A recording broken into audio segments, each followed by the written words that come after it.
anak sekolah. Cepat Pak, cepat Pak. 3B ke Dirikan pos, ya, posko dari TNI Polri, ya, dari Satpol PP atau tim terpadu. Assalamualaikum warahmatullahi wabarakatuh. Selamat pagi, selamat siang, selamat sore para viewer, para follower, para penonton dari akun YouTube Susno 2G. Kalau sudah menonton, jangan lupa ya tekan tombol subscribe. Kemudian like. Kemudian di-share biar yang lain tahu. Dan dikomentari. Terima kasih. Matur nuwun. Thank you very much. Sukron. Arigatong. Halo pemirsa, jumpa kali ini kita akan ngobrol dengan Pak Susno membahas tentang kerusuhan yang baru saja terjadi di Pulau Rempang. Pak Susno, jadi beberapa hari yang lalu di media kita sempat lihat ada berita tentang kerusuhan yang terjadi di Pulau Rempang dan Pulau Galang di Kepulauan Riau, ya Pak. Ini katanya karena masyarakat setempat tidak bersedia untuk digusur atau direlokasi.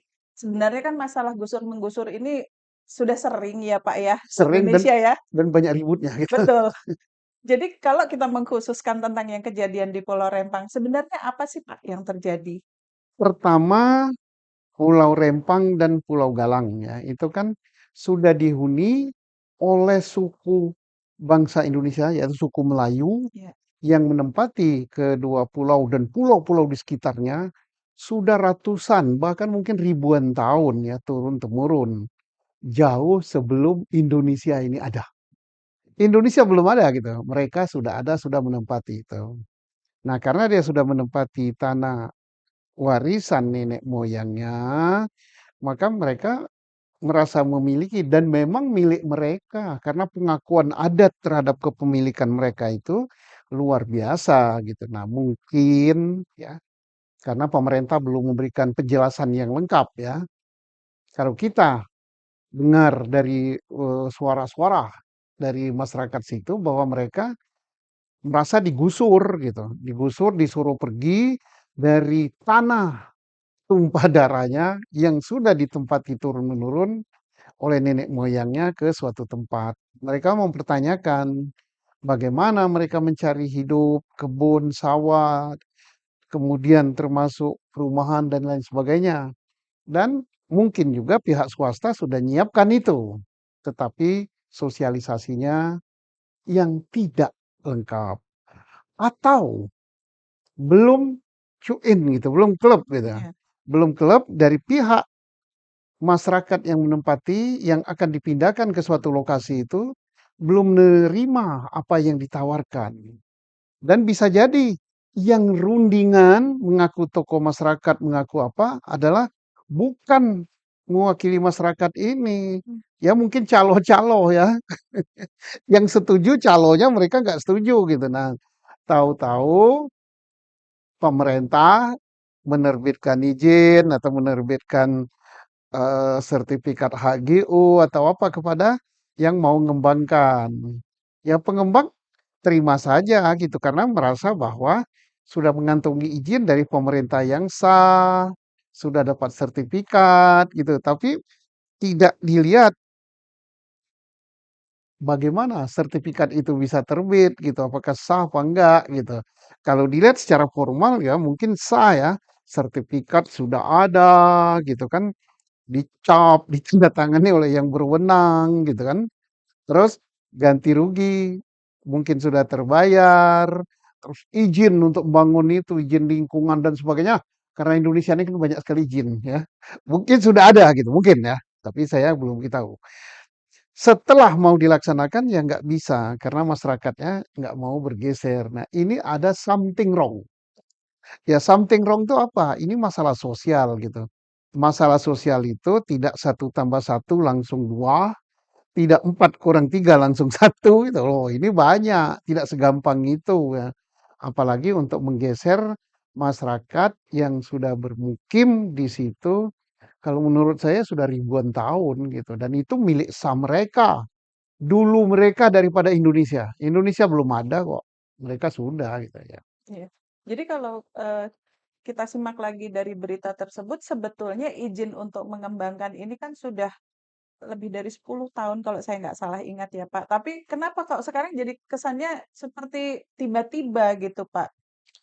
Ya mungkin karena penggeseran mereka tidak bisa dilakukan karena masyarakatnya melawan gitu. Melawan itu bukan melawan, mempertahankan haknya. Ya. Nah, yang dipertanyakan yaitu the big question is siapa yang nerbitkan izin itu?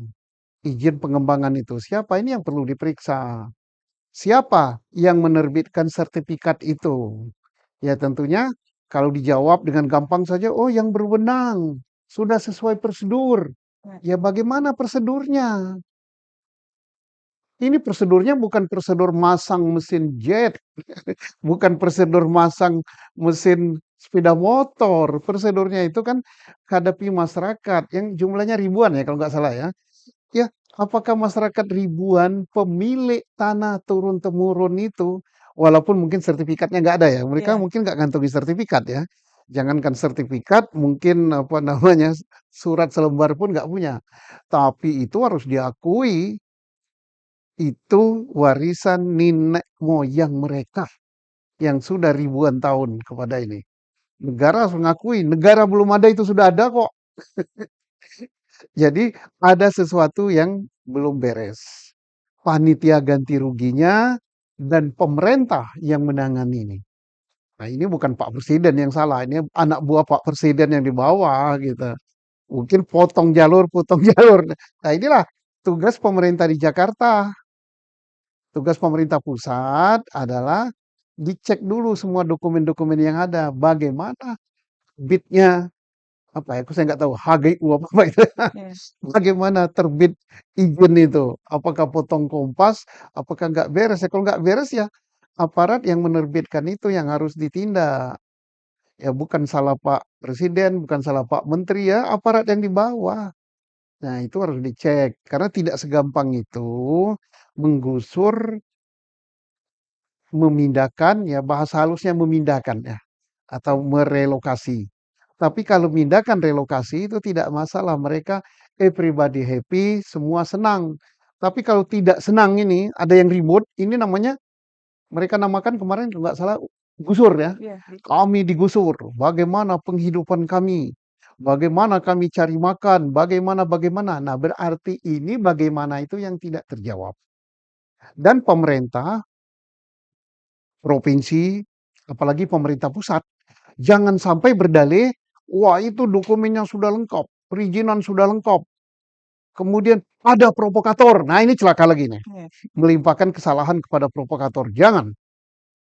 Jadi seolah-olah mereka bergerak itu ada provokator. Jangan cepat-cepat begitu, diteliti dulu.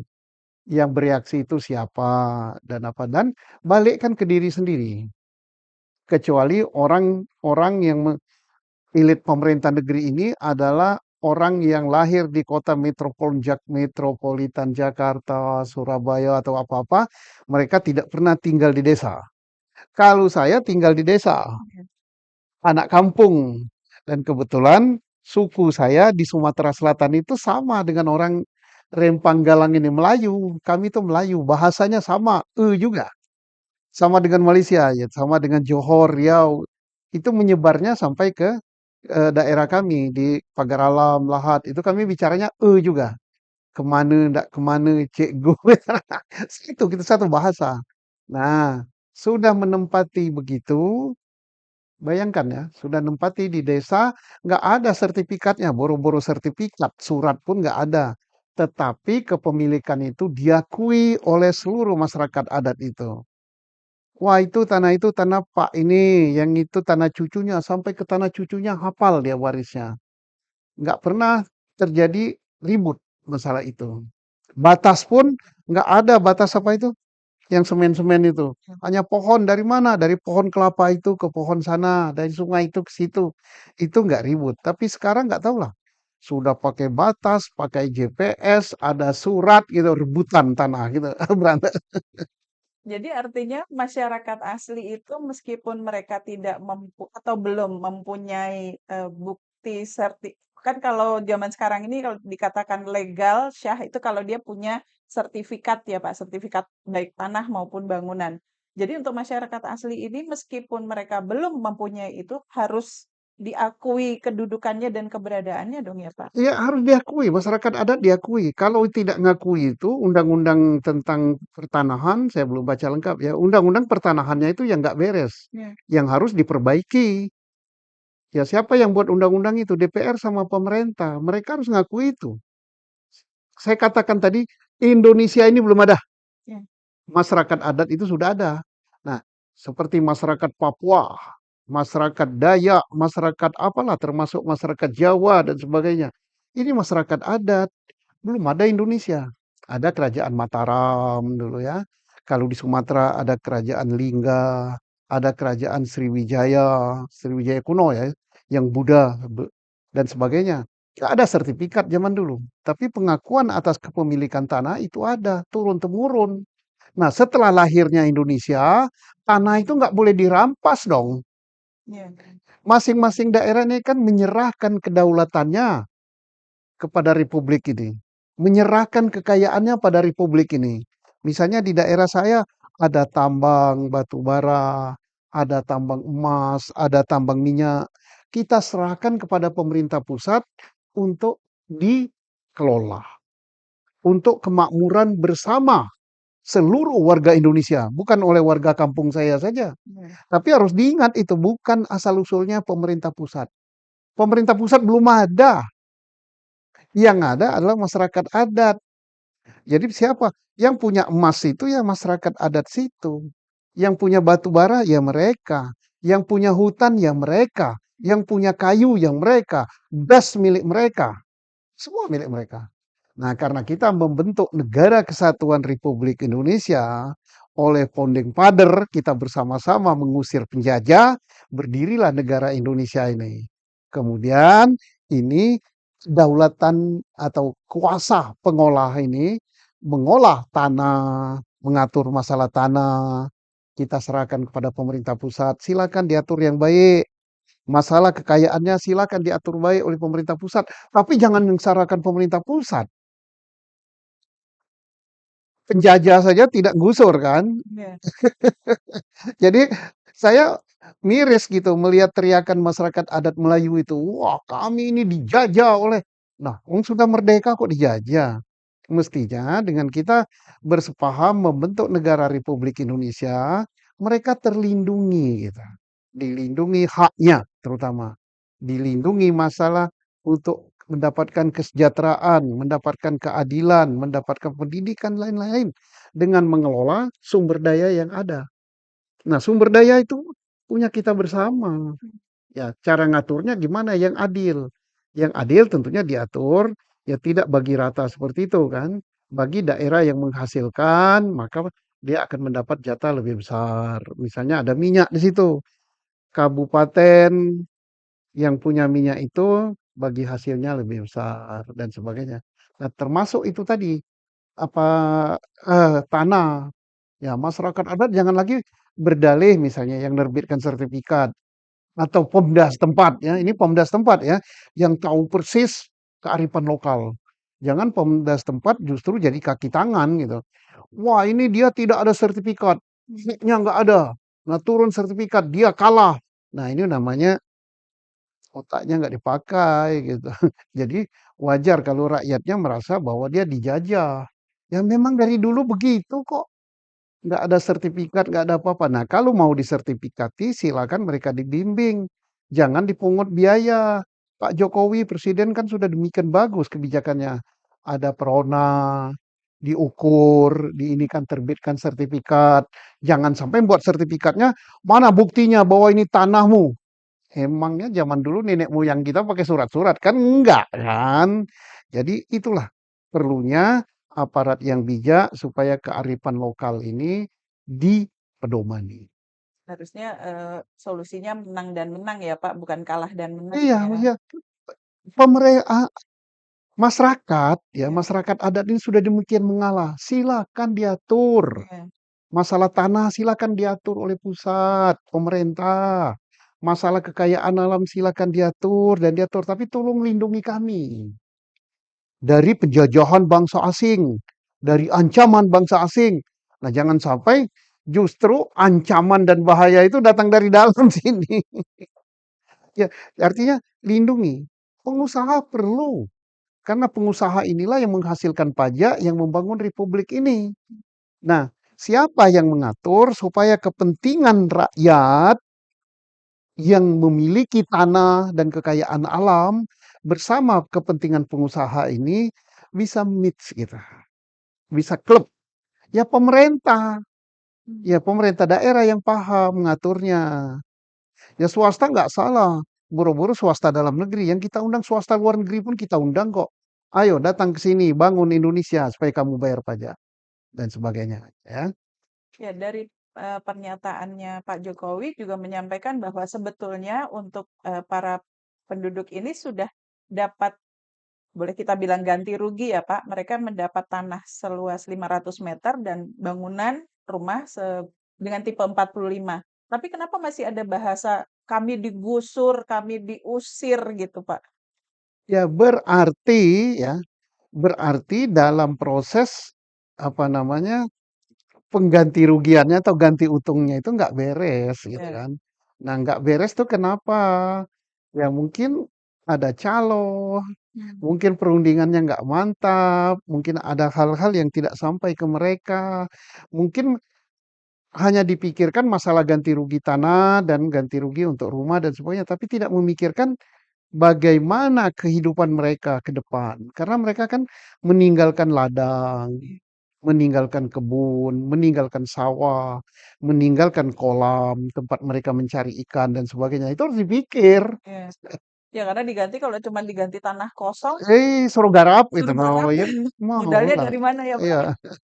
Baik Pak, terakhir Pak, jadi sebetulnya apa sih yang sebaiknya dilakukan baik oleh pihak pemerintah, pihak swasta maupun rakyat setempat ketika akan wilayahnya akan dijadikan satu area baru, perkembangan area baru, jadi supaya tidak terjadi gesekan sosial gitu Pak. Oke. Pada intinya masyarakat di daerah, karena saya kebetulan orang kampung juga ya, Ya, senang sekali ada pembangunan. ya, Entah bandara, entah objek wisata dan sebagainya, sangat senang.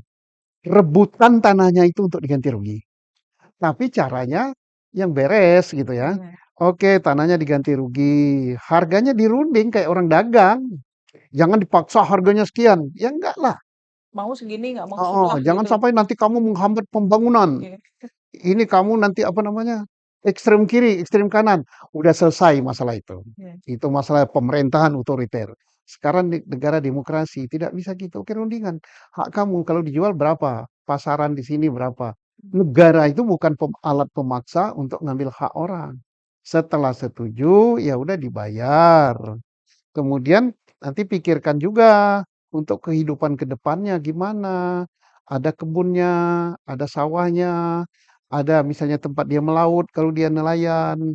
Karena harus ada untuk apa namanya penyambung hidup ke depan. Nah, tolong nanti rundingannya itu langsung kepada rakyat betul-betul, jangan nanti kepada apa calo. Dan pemerintah daerah harus betul-betul hal ini dipahami. Kalau pemerintah pusat kan seluruh Indonesia dia kuasai. Ya. Nanti residunya kayak ini kan ampasnya ya balik ke pemerintah pusat. Baik, terima kasih Bapak untuk bincang-bincang hari ini, pemirsa.